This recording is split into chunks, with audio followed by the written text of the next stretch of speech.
Hello, everyone. You are now watching Open Doors Artist Spotlight interview featuring Rexex, DJ producer, and I am Johnny, creative producer over at Open Doors.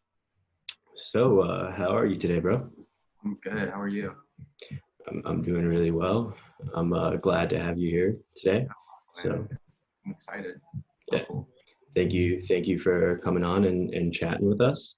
So I just wanted to start with an easy question. Can you tell me where RexX began?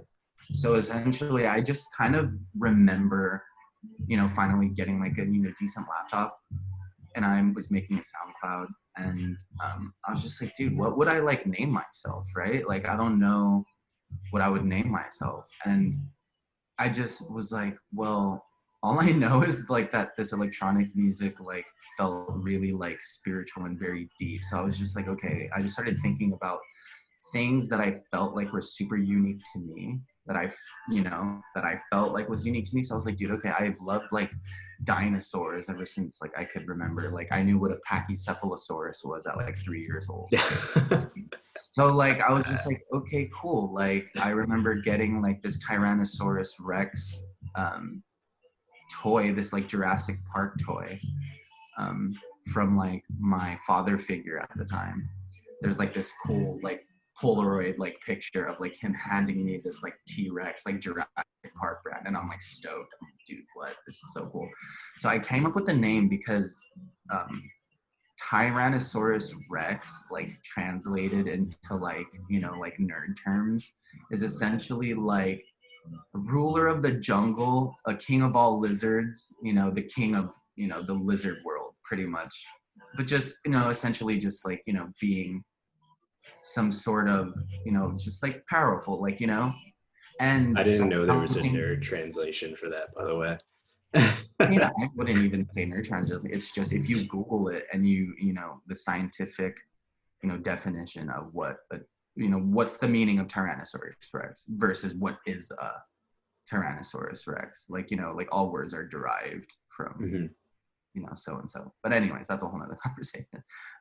Yeah, so I took that and I was like, okay, well, I've never really felt like the ruler of freaking anything ever in my life, So I took that. I was like, okay, Rex, you know, that like I think that's like super cool. And my rapper name in high school was like J Rex, right? J. Rex, like whatever, cool. Can So we I was can like, okay, we uh can we stop and talk about that a little bit because yeah, um I introduced you as DJ and producer because I wasn't 100% sure if you were a rapper. I experienced like a lot of your production. I've listened to that, and it's like thank you. really bass heavy and like EDM-y. So I was surprised when I heard vocals on a few tracks, and I wanted to ask you about that. So can you speak a little bit to that? Was that your first kind of dive into music, or did you start off doing something else before rapping? Or So I get it from my family. My grandpa is like a super well respected, like high ranked, like Navy military person, like whatever, right? But like, you know, I'm Asian, as you can see, and like our culture is very known to like, you know, indulge in karaoke, and singing. yeah, And karaoke and yeah. singing, and like lo and behold, like now the lead singer for Journey, was replaced by like a Filipino guy. Bruno Mars is also like half Filipino, so like there's that. So in the blood there's my grandfather. He like sings. He's like, but it's karaoke, but then my mom, dude, like it took me a while to like understand this, but like my mom is on the Chronic 2001 album by Dr. Dre. She sings background vocals on the chorus for Let's Get High. So that's like where that started, I feel like meaning like without that moment and my mom kind of doing, film too, like on the side, she was in like extras for like In Living Color and stuff like that. So she did like a lot of stuff. Like, yeah, so I get it from her. That's like where it all started. And I guess so for me, my first, encounter with music would be in its most like pure form prior to anything musical even being added was I started with like poetry. Earlier you mentioned, it's Hard Fest, right? Was Yeah, the that was festival that you had went, the first like kind of EDM festival that you had went that to? was the very first festival experience that I had.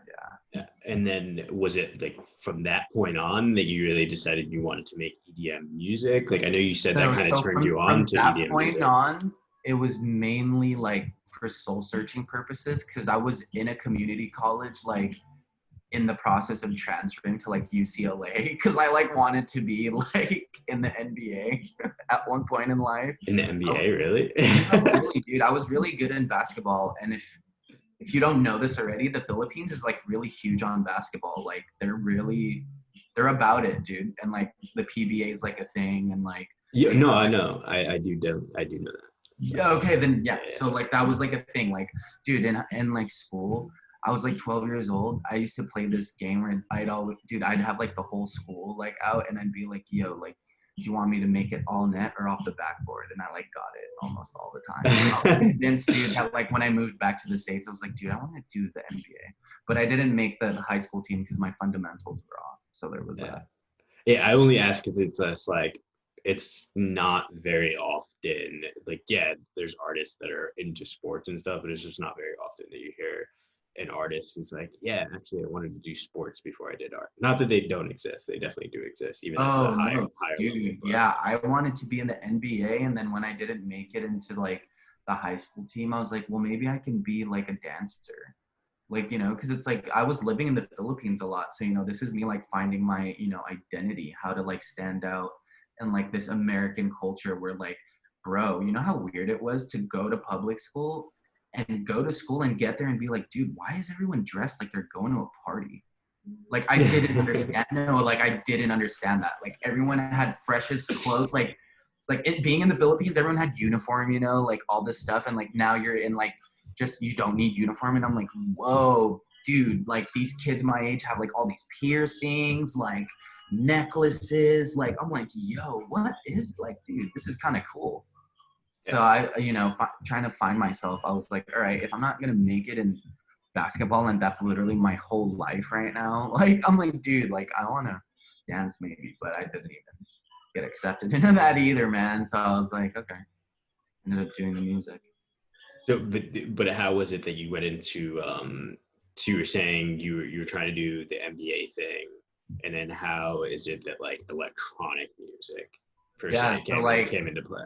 yeah, so after like high school, I was like in community college, and then I just remember being so bummed that I was just like over there, and I was just like, dude, like I don't know, I kind of don't like the vibe, just like couldn't find parking in school, and this is so cliche, dude, but I kid you not, this is what happened.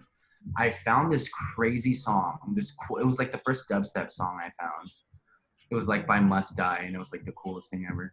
And I like was playing it. It was like the first time I played like electronic music like super loud in my car, just like anytime, anywhere. So then I remember just like pulling in a campus, dude, like in the parking lot, playing like this loud ass like 2012 dubstep, and like I'm just driving and like, dude, I can't find parking, right? So I'm driving all around campus, like going to each like parking lot, and dude, it's don't. This is kind of funny, but like, there's like this group of like people, and like I drove past them, and like they like it like caught their attention, and like they kind of like started giggling, and I thought it was like cute, and I was just like, whoa, like, and then like I just saw them like looking back, they're like just gesturing and just like I don't know, like it felt like I made them feel some sort of way. Like that's what I felt. Like they turned back, they were all laughing and smiling, and they were like, I kind of like overheard them like, yo, what was that? Like they didn't know what kind of music that was, and I just like remember like having this weird feeling like, dude, that there's something to that. On that note, we're running close to our time here. Yeah. So I like to close things out typically with, just like a throwaway question. Yeah. So my question is, if you could be anywhere in the world right now doing whatever you want right now, where would it be and what would you be doing? I'd be in San Luis Obispo with my friends from Icon making music. What was that? San what? Hello, San Luis Obispo. Where's that? I don't know what that is. It's like up north a little bit, I believe, like kind of towards like Santa Barbara, I think. Oh, okay. I'm Kind of from like like where the Poly Slow is. The school. word. Yeah, I'm from like the New York City area, so like I'm just Oh, no. starting to like, and I only got here going on 2 years next month. Will be my Oh, two that means year you definitely anniversary need in to LA. do a bunch of LA stuff with everyone. Yeah, yeah. But yeah, all this state is very new to me still. I'm just now kind of like getting the hang and starting to feel like an Angelino, so to speak. Oh my God, I haven't heard that term really. Yeah. No, dang. I don't think it's a term that people from LA actually use. If not, people need to start using that term because that actually is not that bad of a term. Yeah, I like it. But men, as I said, I think that's all the time we have for today. So So much. thank you for coming on. Thank you. It was a pleasure. It was an honor being on here. It was an honor interviewing you. My name's Johnny. I'm a creative producer over at Open Doors, and this is Rexex, Hello. and we're signing off. Deuces. Peace.